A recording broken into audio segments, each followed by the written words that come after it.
welcome to today's episode of the Daily Blend. I'm your host, AC, and we are here today with Robert Ricketts, owner of ITCOMO. How are you, Robert? Doing well. Thanks for having me back, AC. Absolutely. Okay, so we're going to talk today about the all-important, all-annoying password management today. Yeah. Everyone's favorite topic. Oh, Robert, passwords drive me crazy. Of course. They drive me crazy. Do they drive you crazy? Yeah, and I actually know kind of what I'm doing with it, and it's a mess. Yeah. It is a mess. It is a mess. So you're saying we shouldn't keep reusing that same password over and over? No. I think most of us probably by now have gotten the memo on that. Don't reuse your passwords. Yeah. But that also includes even just making small changes to your password. Okay. Because the professional password hackers, the people that are trying to figure out your password, they're not going to be slowed down by putting a 1 at the end or putting a capital letter here and there. So really each account and each website that you have needs its own totally unique password.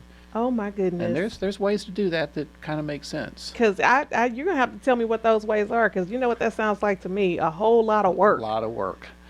Well, so I mean, everyone kind of has their own password strategy. My strategy is all of my passwords begin with a series of numbers. And it's the same number. Okay. So that's okay. Okay. You can pick a number that's important to you. It could be the year you were born. Okay. Maybe the number of your home address. Yeah. It could be the PIN that you unlock your phone with. Okay. A number that will probably never change. Okay. And that number can stay the same on each password. Okay.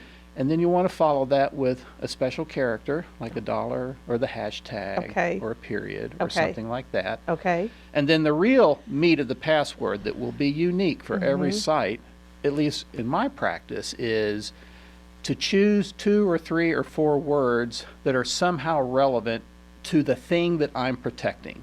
Okay. Like my Home Depot account might be those several numbers that never change, maybe a special character, and then something like buy lumber here, for example. Okay. And the reason I like that is occasionally if I have to cold type that password into a new computer, it's a lot easier than typing in a bunch of random numbers and letters that make no sense. Yes, because that's the hard part. Like when you are on, let's say your iPhone, for example, and it suggests a strong password, it's terrible. Like when you look at what it is, it's like, how would I ever remember that? You can't, and the idea is the phone will remember it for you. But as you say, it's random letters, numbers, and special characters. It's just letter vomit. It makes no sense. Yes, it doesn't. And to the extent that the phone remembers that, it's okay.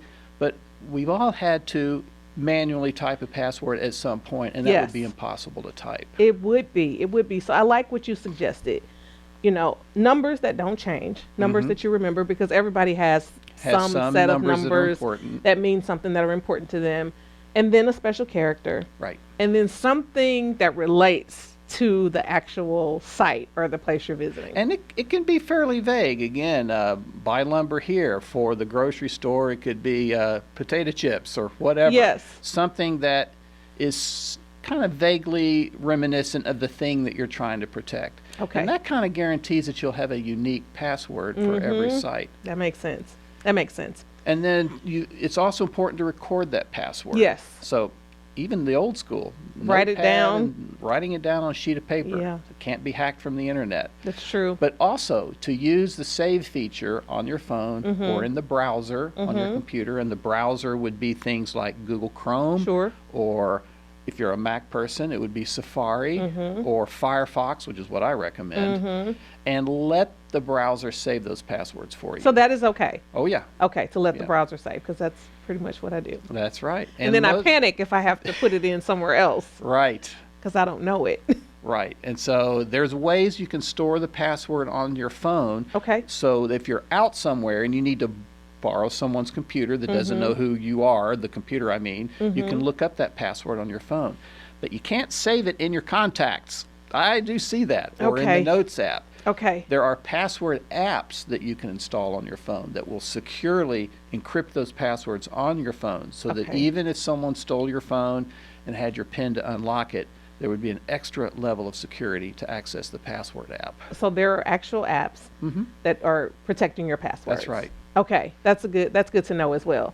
Because I'm just gonna go put it in my notes. No. Which somebody's gonna steal my phone. They're gonna go right in my notes and find all my passwords. That's right, and we don't want that. We don't want it. We don't want it. I know. I think about some larger corporations like who have employees working for them, and they force them to change their password like every, I don't know, 60 days. And oh my goodness, you should hear my husband cursing at home. And when it's that's time to really change it. not a best practice anymore. Okay, But okay. you can't control what the corporation's IT policies are. And with probably a few seconds left, but another thing would be to use the so-called two-factor authentication. Okay. And we know what that means by when you log into your bank and it sends you that code as a text message. That's actually not the best way to do two-factor authentication. Okay. Because if a bad guy is targeting you specifically, then he can hijack the SIM card in your phone and then have your phone number.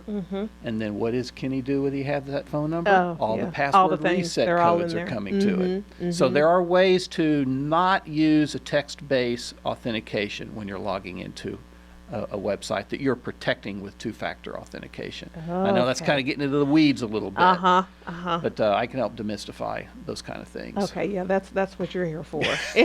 You're here to take those things out of like cyber world where nobody understands That's it right. and makes it easy for us to Exactly. understand. What I'm taking away from this is stop using the same password on every website and stop thinking to adding the exclamation point at Yes. the end or you And know. I've got an article on my website that talks all about passwords, ITCOMO.com.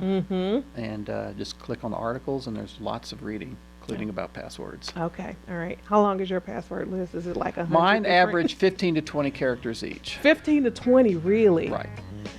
Ooh, okay, I got work to do. I got work to do. It's gonna take me a whole afternoon to go through and change them all Yep, and yep. get them to where they're keeping me safe. That's right. All right, because that's what's important. Thank you for joining us, Robert. Thanks for having me. We will see you next month. Absolutely.